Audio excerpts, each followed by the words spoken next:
Sandwich वाली।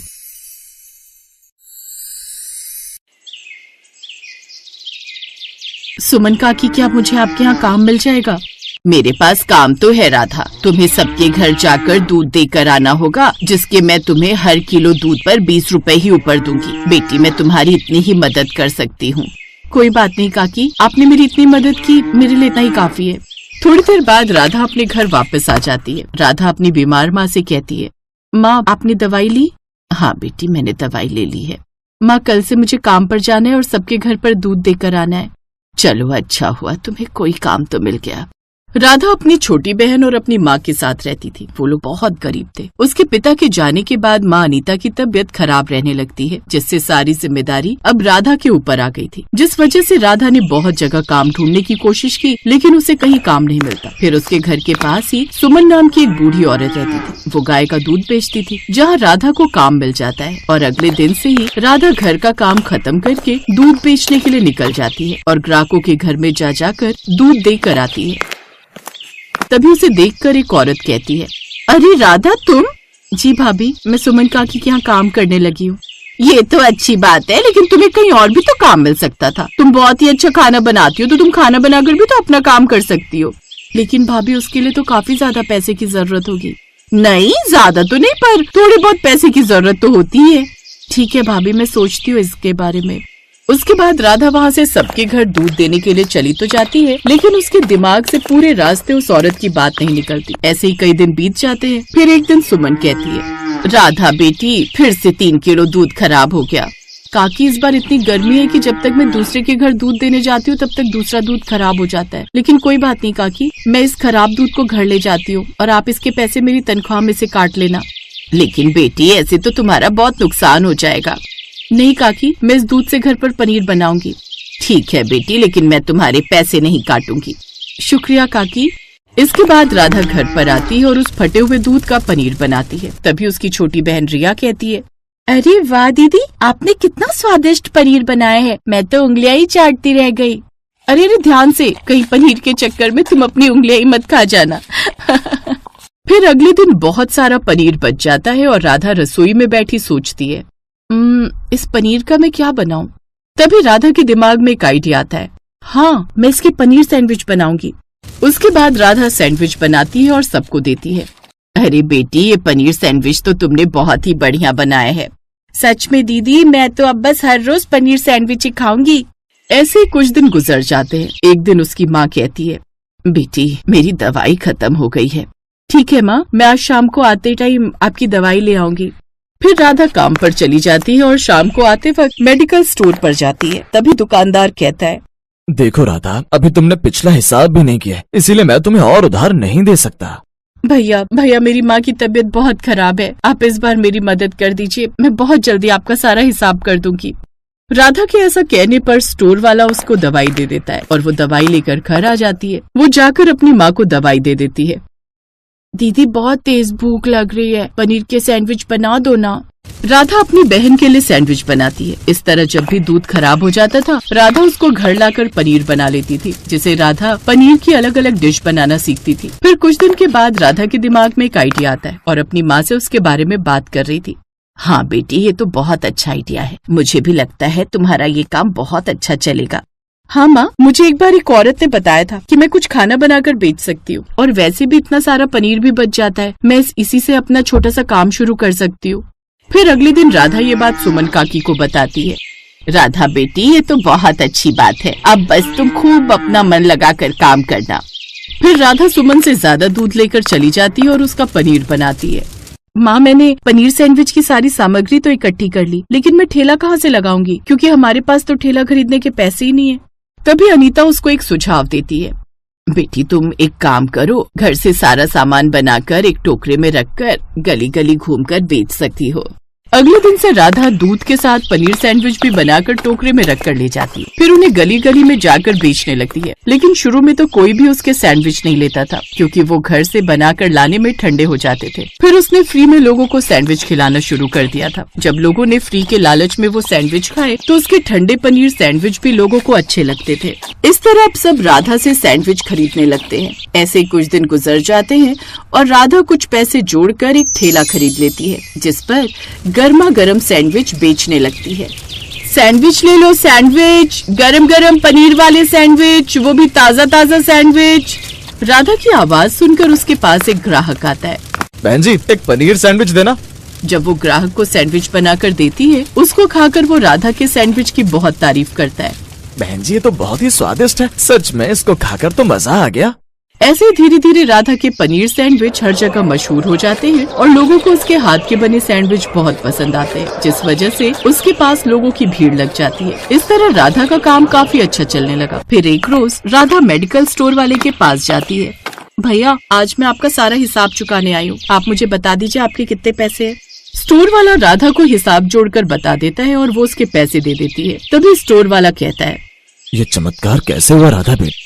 राधा सारी बात उसको बताकर अपनी माँ की दवाई लेकर घर वापस आ जाती है। तभी उससे अनीता कहती है, बेटी कमाल हो गया, भगवान का लाख लाख शुक्र है, अब सब कुछ हमारी जिंदगी में अच्छा चल रहा है। हाँ माँ, इसमें सुमन काकी ने भी हमारी बहुत मदद की है। फिर शाम को राधा सुमन के पास जाती है। काकी, लीजिए आपके पनीर के पैसे। मैं तुमसे कोई पैसे नहीं लूंगी बेटी। लेकिन क्यों काकी, आपने हमेशा मेरी इतनी मदद की है, कभी मेरी पगार से पैसे नहीं काटे, हमेशा मुझे ज्यादा दूध दिया, जिसकी वजह से आज मेरा काम बहुत अच्छा चल रहा है। कोई बात नहीं बेटी, मैं तुम्हारे बुरे वक्त में काम आ सकी, यही मेरे लिए बहुत बड़ी बात है। इस तरह राधा हर रोज सुमन के घर से दूध उठाकर ग्राहकों को बेचने जाया करती थी, पर अब वो उससे पैसे नहीं लेती थी और फिर शाम को वो अपने पनीर सैंडविच बनाकर बेचा करती थी और उसका काम अब बहुत अच्छा चल रहा था, जिस वजह से राधा अपनी माँ का भी इलाज अच्छे से करवा रही थी और अपनी बहन रिया का भी एडमिशन एक अच्छे स्कूल में करा देती है। अब उनको खाने के लिए नहीं सोचना पड़ता था और पैसों को लेकर न ही अब उनके जीवन में कोई समस्या आती है, जिससे उनका जीवन अब खुशी खुशी बीतने लगा।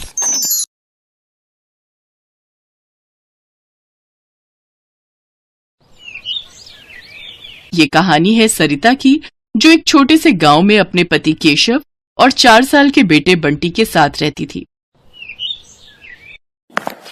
अरे सुनती हो? अरे कहाँ हो? जी आई। क्या हुआ जी, बड़े खुश लग रहे हो? अरे बात खुशी की ही है, अपने सरपंच जी के बेटे का लगन होने वाला है, हमें भी न्योता दिया है उन्होंने, तो तैयार रहना। अरे वाह, पर इतने बड़े घर की शादी है तो थोड़ा ठीक से चलना होगा ना। हाँ वो तो है, वहाँ शहर के भी बड़े बड़े लोग आएंगे। और खाने के लिए भी बहुत कुछ होगा वहाँ। चलो, अपना बंटी बड़ा खुश हो जाएगा। हाँ सही कहा। सरिता गांव के सरपंच रामलाल के बेटे की शादी को लेकर बहुत उतावली थी। कुछ दिनों बाद शादी का दिन भी आ गया। केशव सरिता और बंटी को लेकर शादी में पहुंचा। पंडाल में एक से बढ़कर एक लजीज व्यंजन सजे हुए थे, मगर सरिता और केशव की नजर बस पालक पनीर के बर्तन पर ही अटकी हुई थी। जब खाने की शुरुआत हुई तो दोनों ने भरपेट पालक पनीर खाया और छोटे बंटी ने भी पहली बार पालक पनीर का स्वाद चखा। असल में केशव की माली हालत बहुत खराब थी, तो घर में 2 वक्त हर किसी को पेट भर खाना मिल जाए, यही एक बड़ी चुनौती थी। ऐसे में ये दावत उनके लिए किसी सौगात से कम नहीं थी। तीनों ने शादी की दावत अच्छे से खाई और फिर अगले दिन, माँ मुझे वो खाना है। क्या बेटा, क्या खाना है मेरे बच्चे को? वही जो हमने कल खाया था, हरा हरा सा, जिसमें वो सफेद सफेद डब्बे थे। अच्छा वो, अरे मेरे प्यारे लल्ला, उसे पालक पनीर कहते हैं। हाँ माँ, वही पागल पनीर। अरे मेरा लल्ला, ठीक है, मैं अपने लल्ला के लिए बना दूंगी पागल पनीर। ठीक है माँ। हंसी हंसी में सरिता ने बंटी से पालक पनीर बनाने का वादा तो कर दिया, लेकिन वो खुद नहीं जानती थी कि वो ये करेगी कैसे। केशव एक छोटा किसान था। जब उसकी फसल बिकती थी तभी थोड़े बहुत पैसों का इंतजाम हो पाता था और उन्हीं पैसों में अगली फसल तक का खर्चा चलाना होता था। और ये बात सरिता भी अच्छे से समझती थी। उफ, बंटी से बोल तो दिया, पर पालक पनीर बनाने में तो बड़ा खर्चा होगा और अभी तो बहुत तंगी है। इनसे बात भी की तो बहुत गुस्सा करेंगे, अब क्या करूं मैं। इसी उधेड़-बुन में सरिता का पूरा दिन निकल गया। फिर अगले दिन सुबह उठते ही सरिता को चिंता होने लगी। क्योंकि उसने केशव से रुपए मांगे नहीं थे और बंटी सुबह से ही पालक पनीर खाने की जिद कर रहा था। सरिता बुझे मन से रसोई में गई और जाकर आटा गूंथने लगी। तभी उसे एक ख्याल आया। वो जल्दी से पड़ोसी के खेत से थोड़े से ताजे पालक के पत्ते मांग कर ले आई। फिर उसने गुथे आटे की लोई के चौकोर टुकड़े करके उन्हें अच्छे से पकाया और उन्हें पालक पकाकर उसमें बिल्कुल पनीर की तरह डाल दिया। और फिर, माँ जल्दी लाओ ना, पागल पनीर बना नहीं क्या अब तक? बन गया लल्ला, लो, ये रहा। अरे वाह, आज तो मजा ही आ जाएगा। हाँ मेरे बच्चे, लो अब जल्दी से खाओ। मासूम बंटी बिना कुछ समझे बूझे खाता गया, मगर सरिता अंदर से बहुत दुखी थी क्योंकि वो तो सच जानती थी। फिर उसी शाम, बाबा आपको पता है माँ ने आज क्या बनाया? अब क्या बनाया बेटा? माँ ने आज वो शादी वाला पागल पनीर बनाया खाने में। क्या? अच्छा उसे पालक पनीर कहते हैं बेटा। केशव बंटी की बात पर हंसा, पर वो हैरान भी था कि आखिर पालक पनीर बनाने के लिए सरिता पैसे कहाँ से लाई। उसने फौरन अंदर जाकर सरिता से पूछा, सरिता, वो बंटी बता रहा था कि तुमने पालक पनीर बनाया है। जी मैं लाओ, थोड़ा सा हमें भी चखा दो फिर। सरिता को कुछ समझ नहीं आ रहा था कि वो केशव को क्या कहे, तो फिर उसने बिना कुछ सोचे समझे केशव के सामने भी वही पालक की सब्जी लाकर रख दी, जिसमें पनीर की जगह आटे के चौकोर टुकड़े थे। पहला निवाला खाते ही केशव को सारी बात समझ में आ गई। उसने कुछ नहीं कहा, लेकिन जब उसने सरिता की तरफ देखा तो उसकी आंखों में आंसू थे। केशव ने उसी वक्त खाना छोड़ा और घर से बाहर निकल गया। केशव के इस तरह के बर्ताव से सरिता और ज्यादा डर गई। वो और रोने लगी। फिर कुछ देर बाद केशव घर वापस आया तो उसके हाथों में एक थैला था। बंटी, ओ बंटी, जल्दी से बता, शाम को मेरा बेटा क्या खाएगा? मैं तो वही खाऊंगा, माँ ने बनाया है ना, वो पागल। हाँ, समझ गया। चलो अब हम सब मिलकर असली वाला पालक पनीर बनाएंगे। केशव के हाथों में पनीर, क्रीम और बाकी मसाले थे जो उसने मुस्कुराते हुए सरिता को थमा दिए। वो सारा सामान उधार लेकर आया था। उस दिन सरिता ने भी पूरी मेहनत और सावधानी के साथ पालक पनीर बनाया। जब तक पालक पनीर बनकर तैयार हुआ तो केशव और बंटी वहीं रसोई में बैठे सरिता को बड़े ध्यान से देखते रहे। और फिर जैसे ही सरिता ने असली पनीर के साथ पालक पनीर उन दोनों को परोसा तो दोनों के चेहरे खिल गए। पहला निवाला खाते ही बंटी सीधा जाकर अपनी माँ के गले लग गया। ये वाला पागल पनीर तो शादी वाले से भी बहुत अच्छा है माँ। सच में सरिता, बंटी बिल्कुल सही बोल रहा है। तुमने तो कमाल कर दिया। अब मुझे लगता है अब तुम्हारा ये पालक पनीर ही हमारी किस्मत पलटेगा। जी मैं कुछ समझी नहीं, आप कहना क्या चाहते हो? देखो, मैं कई दिनों से खेती छोड़कर एक ढाबा खोलने के बारे में सोच रहा था। खेती की जमीन तो है ही अपने पास, उसी में एक छोटा सा ढाबा चलाने के बारे में सोच रहा था। लेकिन बस ये नहीं समझ पा रहा था कि अच्छा खाना बनेगा कैसे, जो लोगों को पसंद भी आए और खाना बनाने के लिए किसी को मजदूरी भी ना देनी पड़े। लेकिन अब सब समझ में आ गया है। तुम चलाओगी ढाबा और मैं और बंटी करेंगे तुम्हारी मदद। केशव की बात सुनकर सरिता की आंखों में खुशी के आंसू आ गए। उसे खाना बनाने का हमेशा से शौक था, लेकिन पैसों की कमी के चलते वो इस शौक को कभी आगे नहीं बढ़ा पाए। लेकिन अब उसका ये शौक उनकी कमाई का जरिया बनने वाला था, तो सरिता भी पूरी तरह से तैयार थी। अगले ही दिन से केशव ने बांस बल्लियों की मदद से ढाबा बनाना शुरू कर दिया और पूरे एक हफ्ते की मेहनत के बाद सरिता का पालक पनीर ढाबा बनकर तैयार हो गया। शुरुआत के लिए केशव को थोड़े पैसे कर्ज पर लेने पड़े, लेकिन फिर सरिता की मेहनत और लगन ने वो कर दिखाया जिसकी केशव ने उससे उम्मीद लगाई थी। यूं तो सरिता ढाबे के लिए खाने के लिए कई चीजें बनाती थी, लेकिन उसका बनाया पालक पनीर ही सबसे ज्यादा लोगों के सिर चढ़कर बोल रहा था। भाई वाह, मजा ही आ गया भाई। भैया, पालक पनीर में इससे पहले ऐसा स्वाद नहीं आया, बता रहे। गजब बना भैया, गजब, कसम से। किसने बनाया वैसे? कोई खास कारीगर है क्या आपके पास? है? जी हाँ, है ना। और वही इस ढाबे की असली मालकिन भी है। वो मेरी पत्नी सरिता, उसी ने बनाया है सब कुछ। अरे वाह, ये तो बहुत बढ़िया बात है भैया। तो फिर ठीक है, देखो भैया, अगले महीने मेरे घर में दावत है, तो दावत के खाने का पूरा ऑर्डर आपका है। बस इतना बताओ कि एडवांस कितना देना है। अरे आपका बहुत बहुत शुक्रिया साहब, लेकिन खाने में क्या क्या बनाना है पहले ये तो बताइए।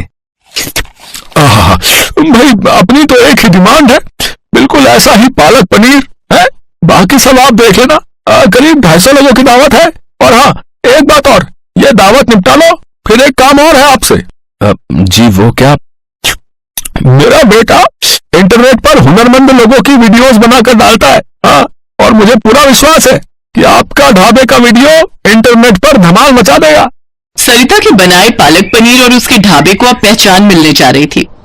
केशव और सरिता बहुत खुश थे, लेकिन सबसे ज्यादा खुश था बंटी। आखिर हर रोज उसका मनपसंद पागल पनीर जो खाने को मिल रहा था उसे।